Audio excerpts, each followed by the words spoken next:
there. And Michael, when you look at the slate of games for this weekend, I think everybody looks at this game between the Saints and the Bears and say, oh, this is the one that's going to be lopsided, right? This is the one that on paper doesn't seem to stack up. But as Stacey mentioned, they played earlier in the year, and the Bears jumped out ahead. The Saints had to come back. They win on a late field goal in that game. So my question for you, with all the things that the Saints do, can this Bears defense slow them down once again today? And Kurt, listen, the Bear defense can play. They play. But getting back Kamara and Michael Thomas today for the Saints, I think this is huge, man. And Stacey talked about it. This gives them all of the physical skill set, all of that talent and ability in these two guys, and then the master himself running it in Drew Brees. It makes it difficult, very difficult. I know we're talking about Kamara being away.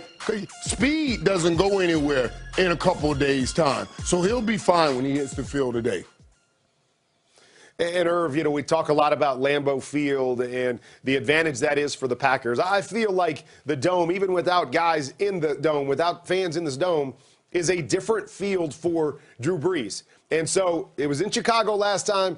It's in New Orleans this time. Right. I don't think they're going to be able to slow them down. It's all going to fall on getting pressure. We talked about it with Tom Brady. It's the same with Drew Brees. You got to hit him often and early in this game to get him out of his rhythm. Will the Bears be able to do that? That different site, now for more on the Bears. That's a good point. No, that was a good point about the different site. I was just telling you that. You go ahead and kick it over. Yeah, no, I mean, it's a different track when they play at home on that fast turf. Now let's head over to Rap Sheet. A little more about the Bears quarterback. Well, Kurt, let's talk about the future of Mitch Trubisky. At one point, the Bears were certain he was their future, their franchise quarterback. Now, from what I understand, still has a lot to prove to get there, and obviously a big stage now to do it. Here are the things working against Mitch Trubisky as he tries to remain the franchise quarterback for the Bears. He had his fifth-year option declined. He's been benched. Obviously, he struggled last week. He's had his moments, but from what I understand, there's nothing certain. The Bears are not set right now on bringing him back. Perhaps, Rich, if he wins and keeps winning, he can change their mind. But still a lot of work to do for Trubisky. AWS. Cynthia? Well, I can't imagine following that because it's so amazing. But one of the other ways that Derrick Henry is amazing, well, pretty much anywhere that he's rushing. Usually the Next Gen stats give us clues as to how to kind of stop him, but he's great outside the tackles, inside the tackles. I want to point out there's 1,230 yards. Only Dalvin Cook has more total rushing yards. So, Coach, how would you plan on stopping if you were the Ravens? This is ridiculous because outside the tackles, usually that's reserved for the fast guys, right? Speed guys. And he's a downhill runner? No. This big dude at 250 is also fast. But you remember he had 195 yards against the Ravens and knocked them out of the playoffs last year. So what did they do? They went out and got a couple more players, right? Calais Campbell, Pro Bowler, and Yannick Ngakoue, a couple of stout guys in there, so they're much better on defense. And they did that so they can stop that guy, and we'll see if that works today. All right, great. Rich? Thanks very much. You two guys. Ian? Well, Stacey, it's amazing to think the Saints have achieved a 2 seed and done everything they've done this season while barely being full strength basically the entire year. They are at full strength right now. You mentioned Alvin Kamara, who went on the COVID-19 reserve list on January 1st, is officially going to be cleared this morning. Now, he has been working out on his own, getting ready, make sure he is up to speed. He has been streaming practice, trying to participate virtually as much as he possibly could. He kind of told us early in the week that this would happen, that he'd play, saying, see y'all Sunday. I'm told today is Sunday, so we will see him. Meanwhile, Michael Thomas, the star receiver, Rich, for the Saints, has barely been healthy all year. A hamstring injury, 2 ankle injuries, officially off injury reserve. He is going to play today, and I'm told look good this week. Okay, so looks like the Saints are going to be full strength right there. And as always, we ask you to post you getting ready for your game day using the hashtag of Lowe's Home Cam. And Bills Mafia in this particular photograph still celebrating yesterday's big playoff wild card weekend opening victory for the Buffalo Bills. This season, the Lowe's home team has been bringing 32 players from every team across the league together to support community building projects that highlight the cultural fabric of their respective communities. The Ravens' Lamar Jackson is partnering with Lowe's and the United Way of Central Maryland, for instance, to create a playground and indoor mural for a local family center.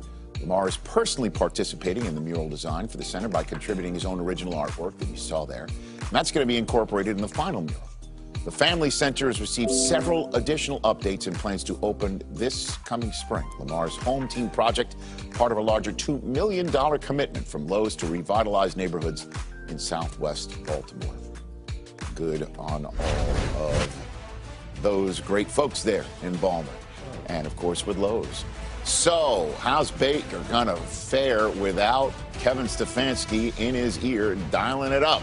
That's how we kick off our second segment of our second day of Wild Card Weekend on NFL Game Day morning. Here, NFL Game. Kurt, this is the topic that's been dominating the game from the Browns' perspective all week long. The fact that Kevin Stefanski, who's COVID positive, and we hope is convalescing well, will not be there tonight. And it's going to be Alex Van Pelt calling the plays and in Baker Mayfield's ear. What do you think the significance of this is? Rich, the significance is huge because so much a part of play caller quarterback is being able to see the game the same way, developing some type of rapport where you understand when a play caller calls a particular play, what they're thinking on that play, designing plays that are designed the way we both see the game. And that doesn't mean Alex Van Pelt cannot do that for Baker Mayfield, but you build up that rapport, and Baker, down the stretch was playing some of his best football of his entire career. So I worry about this because we all have tendencies, no matter who we are, to go, oh, if I'm a play caller, I'm going to lean towards the pass first. This is a team that is a run-first team, needs to live off of play action specifically today. So something to see if that bears out is you got to find that balance. Can they find it this quickly? And, of course, the question for the Steelers is how to evaluate them after starting 11-0 and then losing 3 straight, a losing streak that almost stretched to 4, if not for a huge second half against Indianapolis. And they eventually won that one, leading into a Week 17 game where they rested Big Ben and T.J. Watt and Pouncey. So the question is what type of Steelers team will we see tonight? And Steve Mariucci, maybe they'll be more rested. Yeah, they're going to be more rested. Irv, and how will that rest impact Big Ben and these Steelers? Coach, I thought watching Big Ben late in the season that Big Ben needed a rest more than anybody. When you think about all that this team has gone through, I mean, really had a bye like October 4th. That's almost 3 months ago. Week 3. Right. Week 3, Coach. That's so far away. And then to go through all you went through mentally. Just you're playing. No, you're not playing. You're not playing.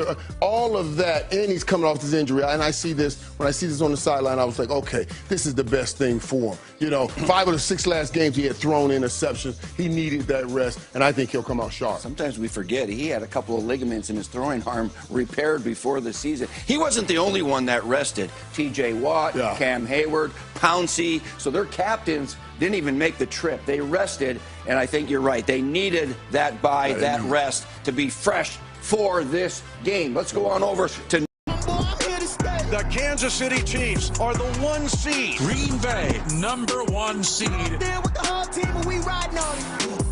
More action and no talk, going quiet on him. We'll see y'all in a couple weeks. Sir. All right, welcome to the Lowe's home studio, fellas. Kurt Warner, I will start with you because let's talk about the 2 teams that are not playing this weekend. The number 1 seeds, Chiefs and Packers. Who is most vulnerable? Of course, you're going to ask this question, right? 2 best teams in the league. Who's most vulnerable in this situation?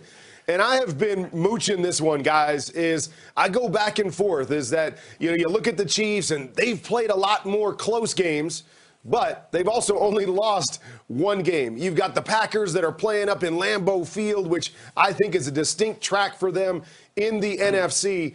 But I'm going to lean towards the Packers being more vulnerable. And the reason I say that is because if they get away from what they do offensively, in terms of running